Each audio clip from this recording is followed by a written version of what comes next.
All right, so my name is Glenn Willen. I work as a software engineer in the Bitcoin space, and I work for a company called Blockstream. And I put that text very small on the slide because Blockstream is not, Blockstream is not responsible for the content of my presentation. They have not approved it or even reviewed it. So everything in this presentation is my fault and my fault alone. But I do want to give them credit for supporting my journey in learning about all things Bitcoin and blockchain. So I also want to note that, a bit contra the title, I'm not really going to be naming names for the most part tonight. Wouldn't matter anyway, because if you wait 3 weeks, all the names are going to change.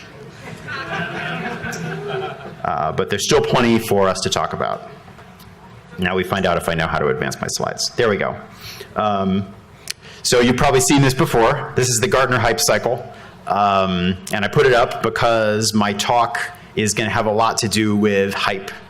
There's a lot of hype in the blockchain space. There's a lot of like, here's this cool thing, let's figure out what we can do with it. Don't really care what it's good for, we're going to figure that out later. And one thing that a lot of people like to do with this chart is overlay it over the price of Bitcoin and go, see, we're at the good part now. We're at the good part now. So we have an aphorism for that.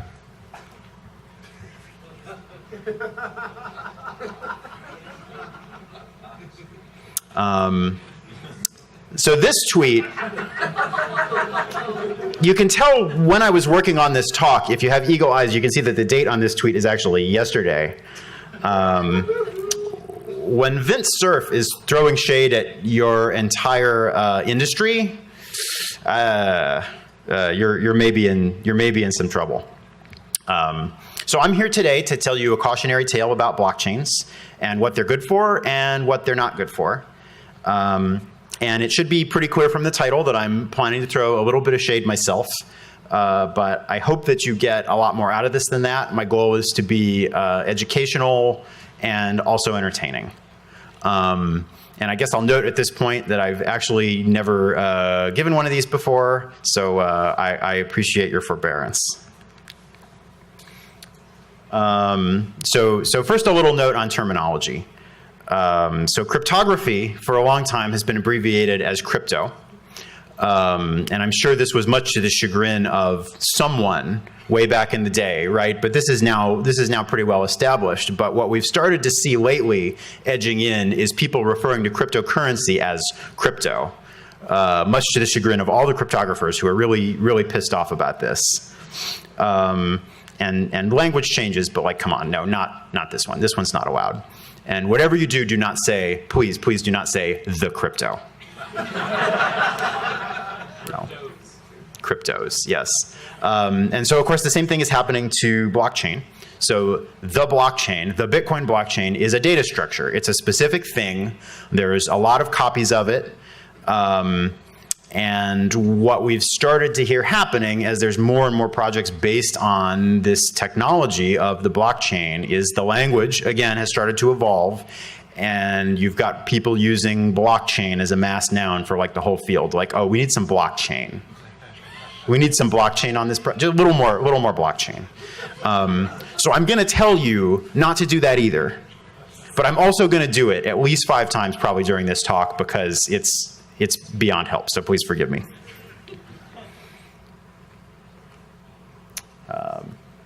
All right, so we got the important stuff here. Oh, I think I made that a little too dark. So first, I'm going to talk about why my blockchain is awesome, and by my blockchain, I mean Bitcoin, which is the first blockchain, and I'm going to talk about a brief history of some of the cool technology that has gone into kind of Bitcoin and blockchain. So a sort of history of the cryptography that is involved here. Then I'm going to talk about why your blockchain sucks. And by that, I mean I'm going to go over some use cases that we see for blockchain technology and what's better and what's worse and kind of why.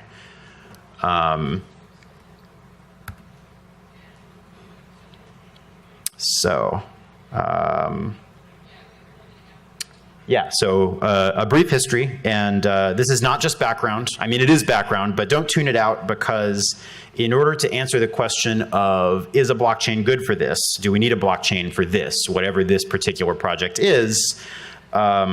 We need to know about kind of, well, what does a blockchain bring to the table, right? Like, what are all the pieces here? Which ones are useful, and which ones do we not really need? We need to know sort of what advances does a blockchain bring over what came before. But I'm also going to kind of race through it a little, and these are going to be sort of text-dense slides.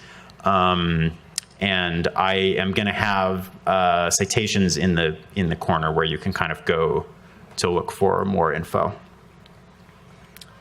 So, all right. I assume that everybody here has some familiarity with the basic idea of cryptography, where you have originally some secret key that's shared between communicating parties. And you can do things like encrypt a message that by one party that another party can decrypt. You can have one party authenticate a message that the other party can then verify that it's the right message from the right person. And historically, you had to use secret keys that were known to both the sender and the receiver and nobody else. Then we got what I'm calling the first key cryptographic innovation that led to all this blockchain stuff, which is public key cryptography. Can we do cryptography over the public internet? Can we do cryptography without having to sort of meet face-to-face to exchange our secret keys? And there was some classified stuff that I'm not going to talk about. But it all sort of started with Diffie and Hellman, who invented a protocol for using a non-secret channel. So a channel where you're sure you're getting the right message, but everyone else can see it too. And it's an interactive protocol for two parties to agree on a secret key that they can use to do other stuff. Then you've probably all heard of RSA. That was the first sort of what you might think of as modern public key cryptography, where you can encrypt with a public key, decrypt with a private key. You can sign with a private key and verify with a public key. And this is sort of key for everything we're building, because blockchains are all about transactions, and transactions are all about some public key signing an object that transfers ownership of something to some other public key. And then elliptic curve cryptography is almost a footnote here, because it doesn't change any of the fundamental stuff that you can do. What it changes is it makes everything a little bit more compact and a little bit faster, which is going to be important, because what happens on a blockchain is everybody in the world who participates in the system is going to have to store every bit of data in the whole system, and is going to have to verify every signature in the whole system. And so the smaller and the faster you can make it, the happier we are. So public key cryptography, first key enabling technology. So the second one is cryptographic hashes, and cool stuff we can build with cryptographic hashes. And so the sort of key question I put up here is, can we summarize a large chunk of data in a small amount of space in a way that we can be sure that we can see it again later and be sure it's the same? And there's a bunch of other important properties that I'm kind of hand waving over. But that's the basic idea, is we're taking a large amount of data, making a very small summary, and the summary is secure, can't be forged. And so the super cool thing that we can do with this primitive, that again is going to be really important to the idea of a blockchain, we have from Merkle in 1979 the idea of a hash tree, which we now pretty much all call a Merkle tree. And you can generalize that to the idea of a hash-based data structure. And a great example of this that probably a lot of you have worked with is a Git repository. So the idea of a hash-based data structure is, you say, I have this function that takes a bunch of data and compacts it down into like a little summary. Then what I can do is take more data and some of these summaries, and I can hash that again, compact it down into a summary of summaries. And you can see how immediately that turns into a tree structure, where one hash at the root can summarize sort of an arbitrary amount of structured data for you. And so in a Git repository, you have your commit IDs, and a commit, a full long commit ID in Git is a hash of a commit object, which in turn has the hashes inside it of its parent commits that it's derived from, and also has the hash of a directory, which in turn contains the hash of some files. And so you've built up this verifiable structure where at the top you have an ID that's just one hash that summarizes everything below it. And this is why if you have a git commit ID, that is enough to prove that you have a correct copy of everything in the repository. And so that's how Git uses hash-based data structures. And the blockchain is another hash-based data structure, where the idea is you have transactions that have IDs that are hashes.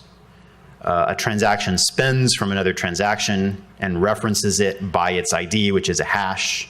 A block gathers together a bunch of transactions, and each block refers to a previous block by a hash. And that aspect where a block refers to a previous block by a hash, that's what makes it a chain. So hash-based data structures, super cool. A blockchain is one, but there's sort of other ways you can use them too, and we're still kind of learning about all the cool stuff you do with them. And then Adam Back, Hashcash, was the original proof of work, or I guess there was various work in this space, but it's sort of the popular one that everybody's heard of.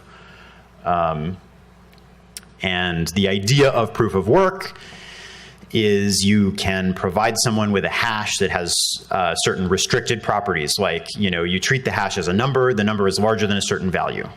The higher the value, the harder it is to get a hash that has that property, because what we assume is, well, if you want a hash that's greater than a certain number, the only way we know how to do that is hash some data. If it doesn't work, pick some different data, hash that, keep trying over and over and over. And so by the time I give you a hash that is that has some restricted property, that is in some restricted part of the space, you know that I've done a whole bunch of computational work to get there. I've spent a whole bunch of energy, and there's no easier way to do that. So that's the idea of proof of work through hashing, is I give you some hash that has some property that I could only have generated by just doing a bunch of hashes over and over and over. And we're going to see that appear again for sure. Okay, so Bitcoin's predecessors, digital currency. You have Chom's DigiCash, which is centralized but untraceable because it uses cryptographic blind signatures, so that the central server, which is the only party that can mint money and the only party that can enable a transfer of money, can do that without knowing who the money came from. And then you have B-money, which is like the sort of last thing that came right before Bitcoin. Has almost all the, has a lot of the stuff that we'll see again in Bitcoin. It has Hashcash-like proof of work. It has transactions that are signed with public keys to transfer something from one party to another. It actually has contracts in it, but they're not smart contracts. They're just human arbitrated contracts. And everyone tracks everyone's accounts. But what you don't have is you don't have a blockchain. The accounts are just, they're just integers. And then there's some other stuff I threw in here that's just like, well, these are digital currency, but they were centralized and they're dead now because the US government killed them. Okay, so Bitcoin has some stuff that's not new, also has some stuff that's new. So in addition to using proof of work to mint money, which we just saw one slide ago with B-money, it also uses proof of work mining to settle this question of what order did the transactions come in? Who was first? And this is where the blockchain comes in, because what the miners do is they assemble transactions into blocks. They compete to be the first one to come up with a sufficiently sort of powerful proof of work to add the block to the chain. Another thing that is new in Bitcoin relative to what came before it is a scripting language. So the keys that own the money in Bitcoin are not just like elliptic curve crypto keys. They're little scripts in a little programming language, the Bitcoin script language, that's a lot like Forth, if you're familiar with that. It's a very simple stack-based language. And the fact that it's simple is important in Bitcoin, but did not always get replicated in future projects, sometimes to their detriment. And that will come up. And then, of course, we have the blockchain itself, which is just a data structure. It is a durable, hash-structured record of a history of transactions. And that's sort of, it's the title element of the talk, but you can kind of see what it really is. What people mean when they say blockchain is there's this whole agglomeration of a bunch of different cool technologies. Some of them have existed since the 70s or the 80s. And some of them are more recent, and some of them are specific to Bitcoin itself. And so a lot of the hype where people say, let's use a blockchain for this, it's like, okay, what we need to do is break out of all these technologies, which ones do you need?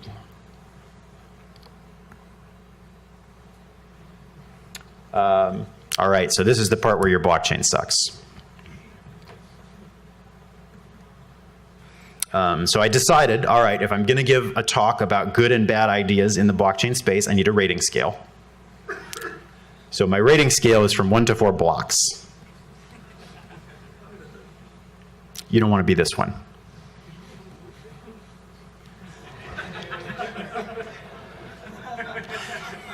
Okay, so when I said I wasn't going to name names, I lied a little bit. But let's be clear, this is the cutest slide in the entire deck, so I couldn't resist. And you maybe have some sense where I'm going with this, but I might surprise you. So let's talk about CryptoKitties.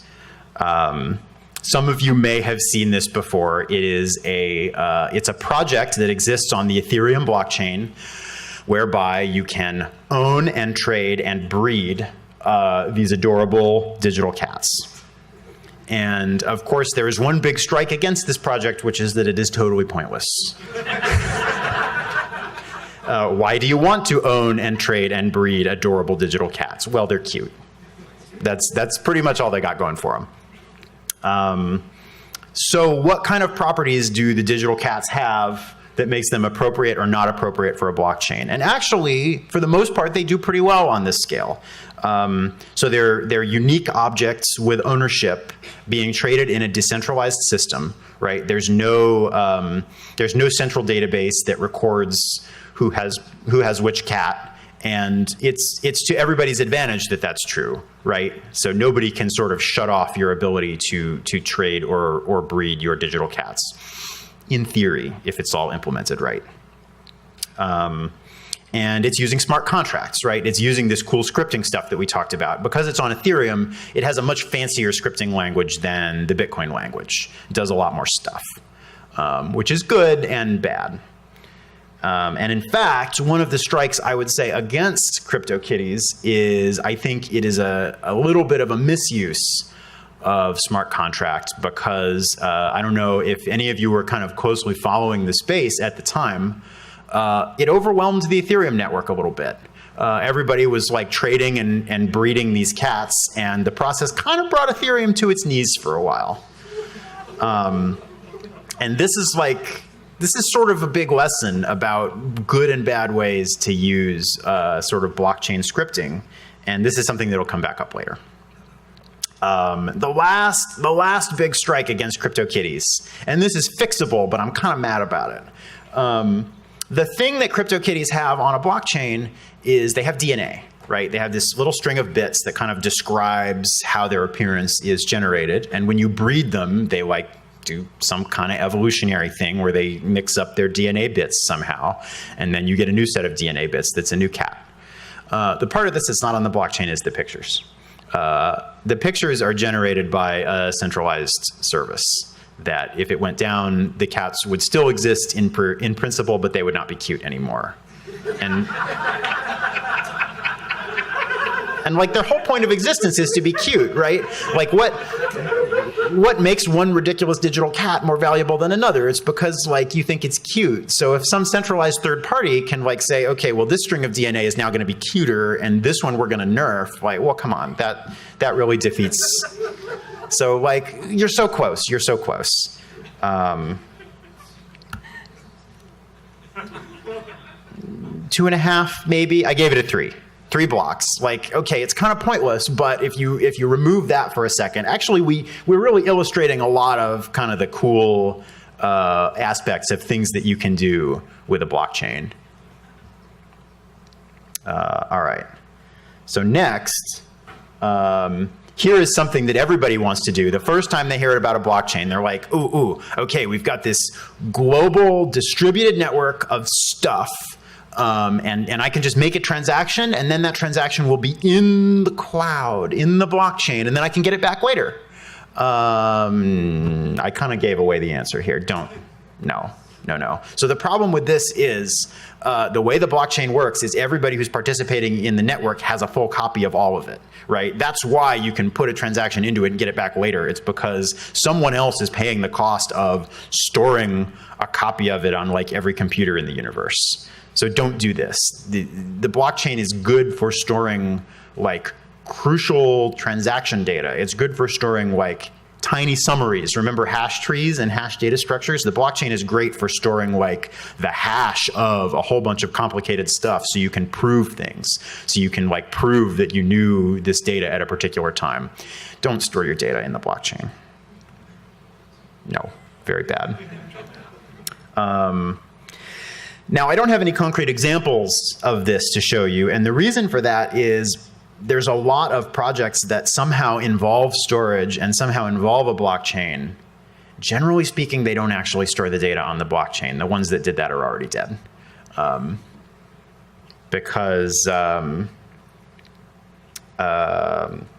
Yeah, so the way that you should do this, if you want to do this, is you build your own system for storing the data, and then you use the blockchain to do accounting, to track the ownership of the data, to store sort of, hashes to prove that the data hasn't changed, to store metadata. Don't use the blockchain to store your data.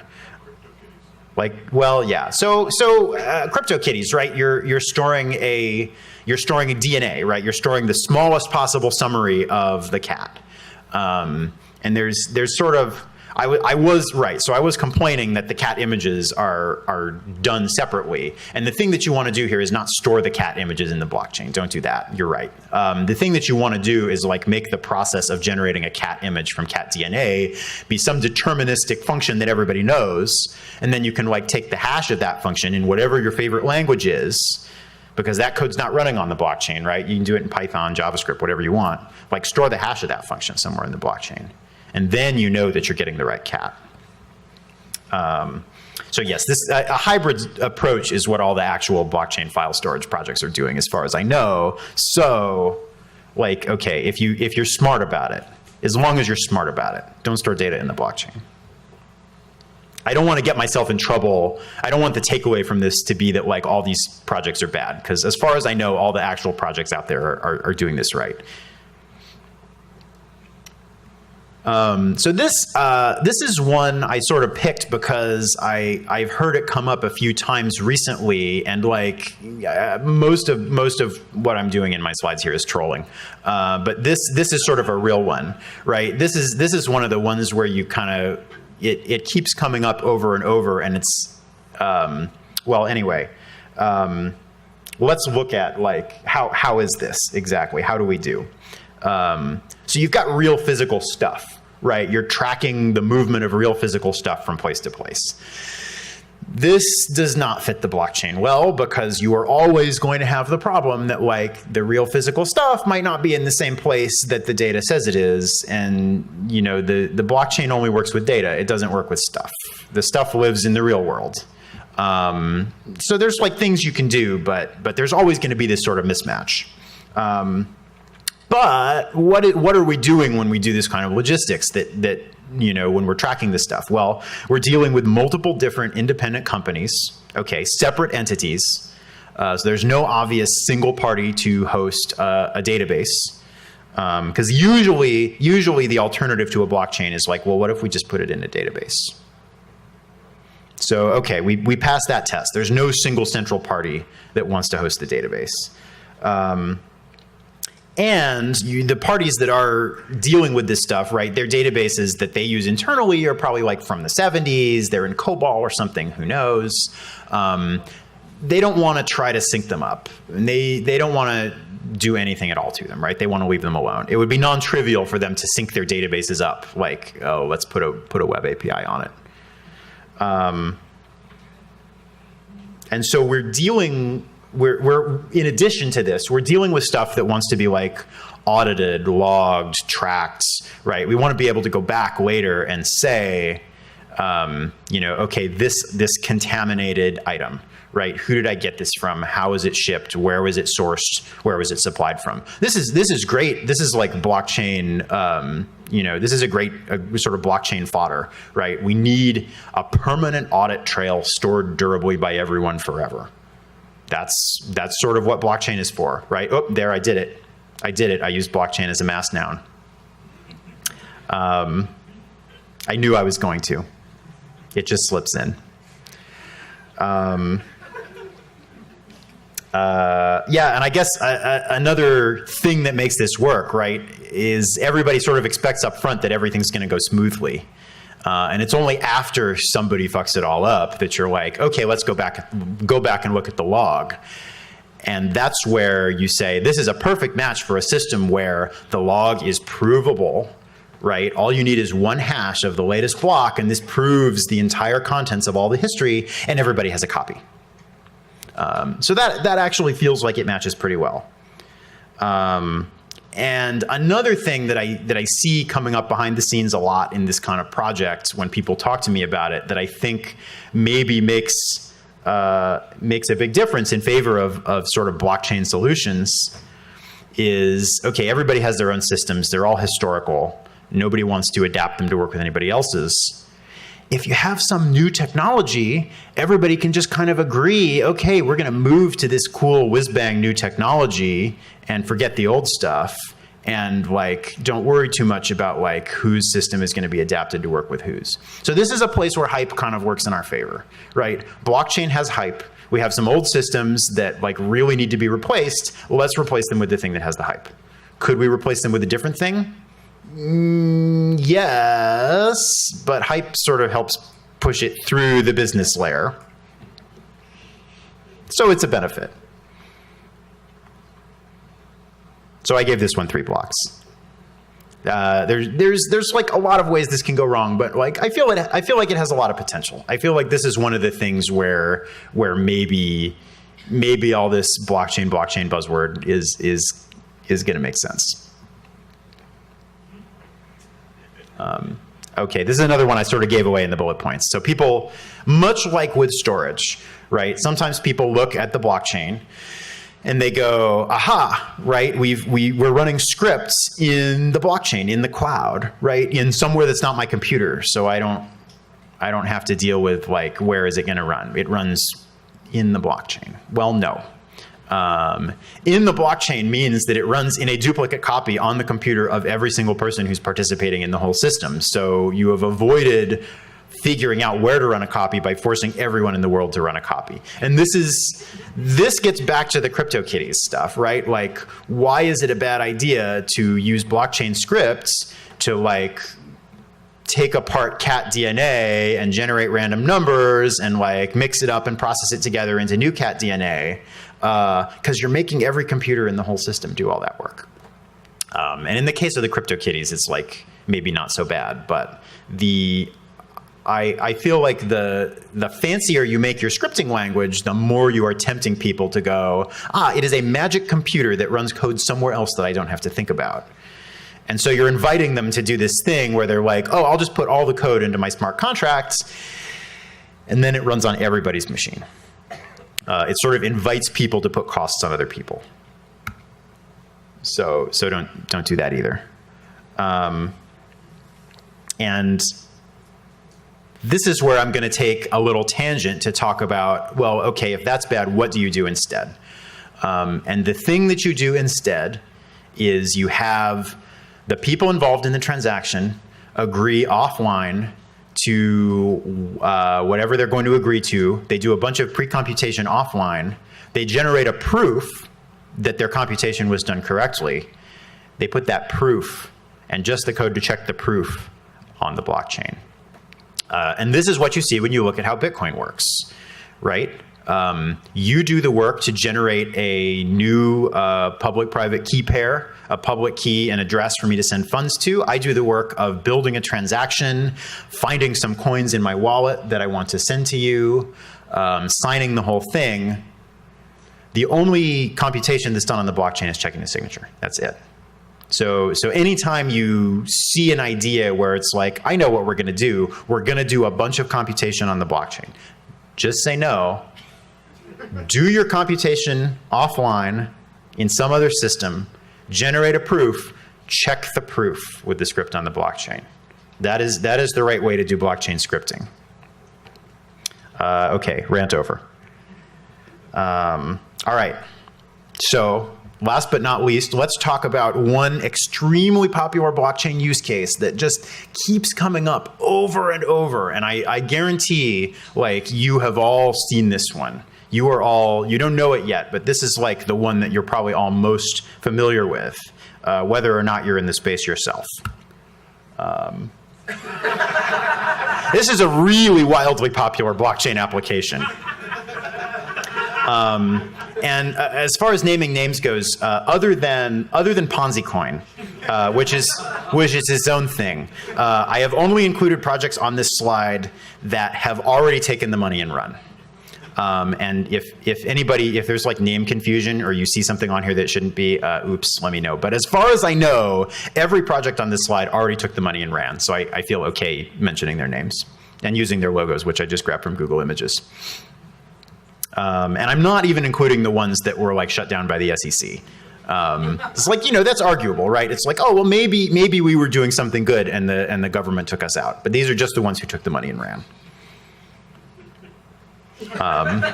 So this one seems pretty obvious, right? Like, come on. But what was that? Well, right. So they accomplish their goals, right? Like, if your goal is to run a scam and take everybody's money, then like it seems like the blockchain has actually done pretty well for you. So I am actually going to award this one some counterfeit blocks.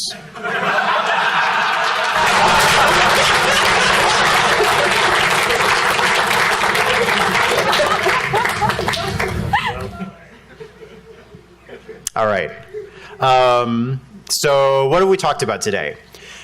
We talked about enabling technologies that go into Bitcoin and the blockchain. In particular, we talked a lot about kind of a brief history of cool cryptographic innovations. We talked about Bitcoin.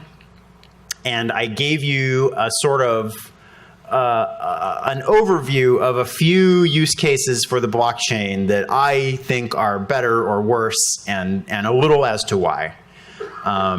So I hope that what you took away from this talk is that blockchains are really cool technology. They are not purely hype. There's neat stuff you can do, but it's really non-obvious in a lot of cases. And so if you just kind of look at it and go, I have a blockchain, excuse me, I have some blockchain and I want to slap it on a project, probably you will not go very far, but there are still a lot of good things you can do if you know where to look for them. So now I'm gonna open it up for questions.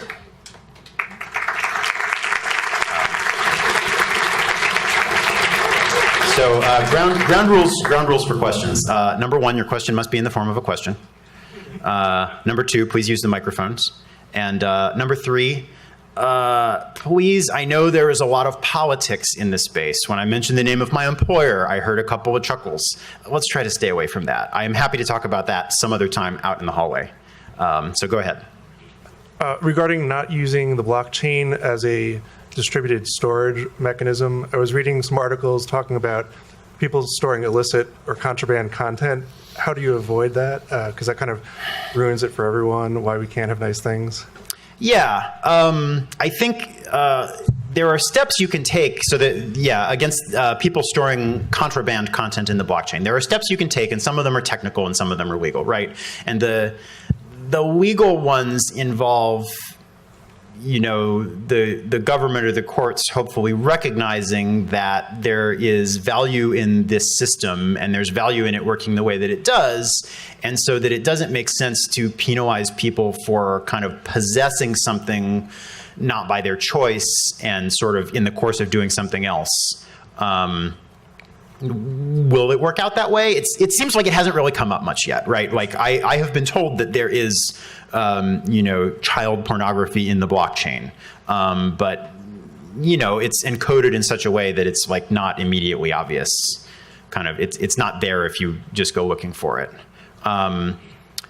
There is a clever trick that I think Bitcoin has started doing, or if not, is at least planned, which is for every machine that is running a copy of Bitcoin, what you can do is like generate a key, right? And then just sort of do a trivial obfuscation, not even encryption, of the files on disk with that key. And that means that like the bits on your disk, whatever crap is in the blockchain, the bits on your disk don't contain that crap. And this prevents a kind of trolling where somebody like puts antivirus signatures in the blockchain and then has your antivirus delete it, which has happened.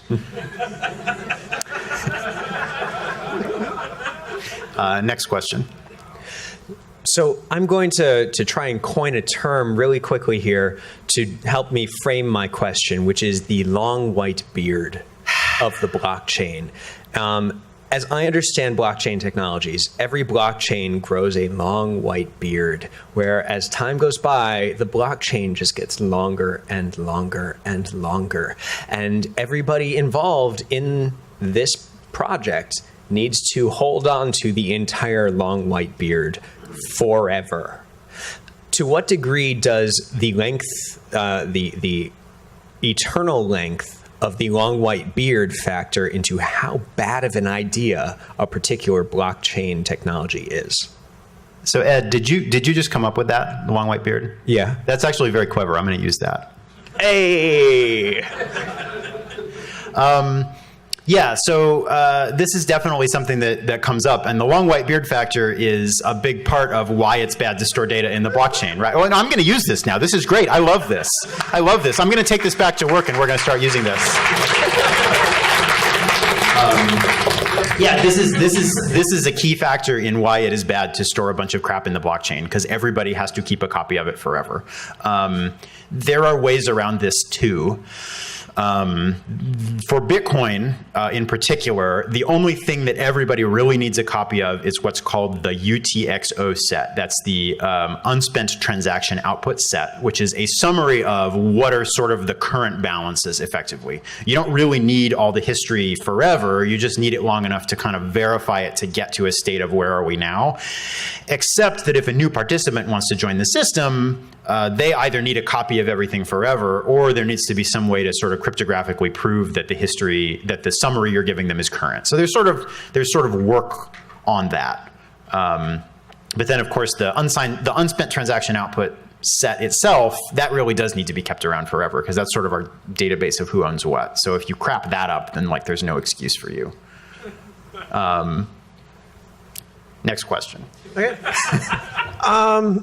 So in the 1990s, the web was kind of, many people said it was an overhyped technology, and people were using it for things that it really wasn't at the time very suited for. People were saying, oh, every desktop program will make that a web page. And it, kind of sucked at that, like web email programs pretty much sucked. And then AJAX came along, and suddenly, well, now actually, yeah, you can do pretty much everything in the web, and everybody's doing that. So is there kind of an AJAX that's going to come along for blockchain or something else that, in 10 years, people will be like, well, now blockchain will suddenly be well suited for all these use cases?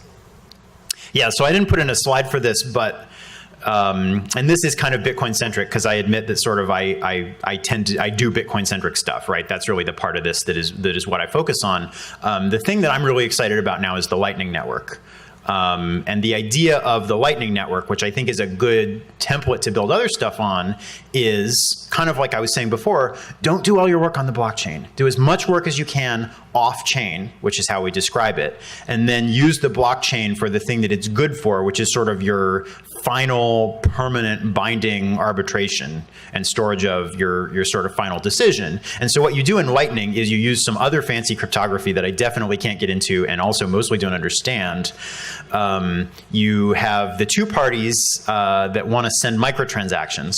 They sort of each put a bond into kind of a shared output, a shared account on the chain that is co-owned by both of them and can't be unilaterally spent by either.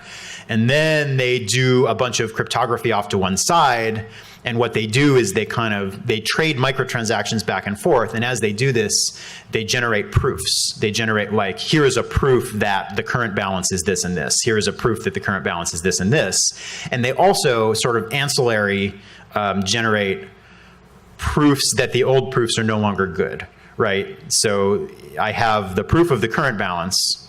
I also have a proof of the previous balance, but if I try to claim coins using that, you have a proof that it's no longer good. So we're generating this whole string of proofs, and then the only thing we need to do to the blockchain is either submit our mutual agreement as to what the final outcome was, or if one of us cheats, submit a proof that it was cheating.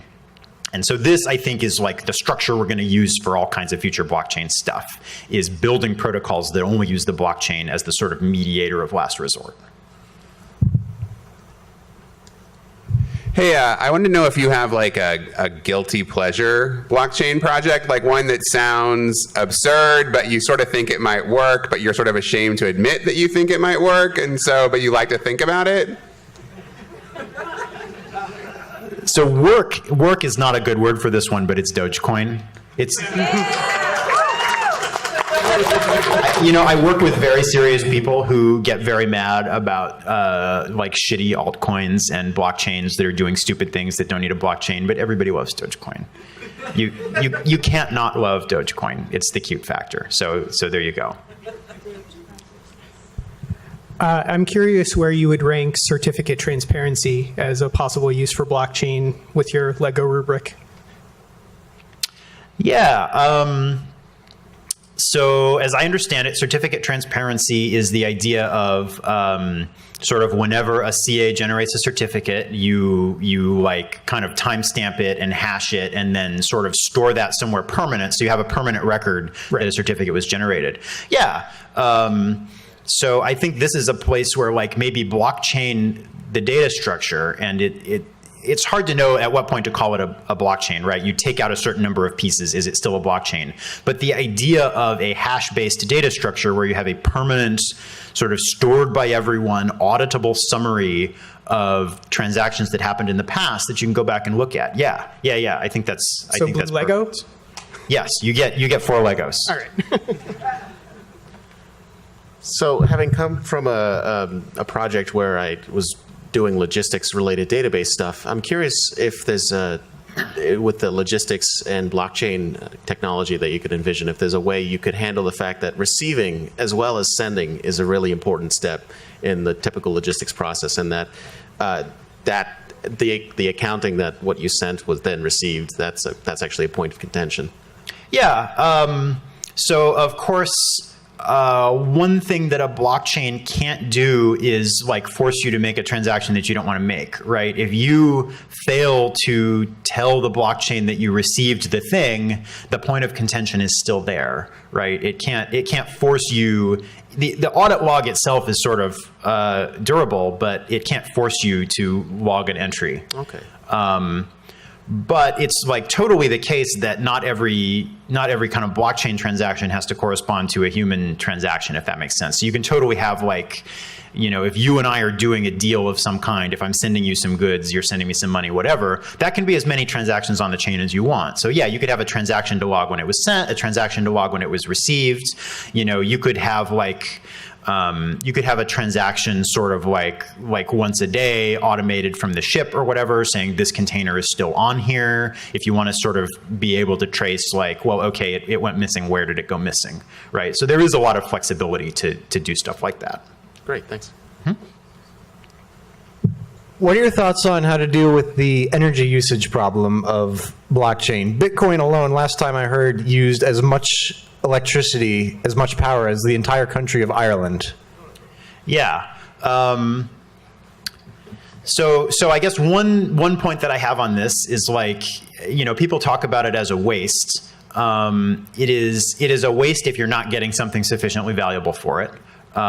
So my kind of take on this is there are a lot of different proposed ways to do consensus, because that's sort of the original Bitcoin proof of work innovation is like it's a way to do consensus among a bunch of parties who don't trust each other, anonymous people on the internet, and so there's a bunch of proposed ways to do this that don't burn a bunch of energy. Proof of stake was sort of the first. There's been a bunch of stuff since then. And my take on this is like a lot of those have been demonstrated not to work.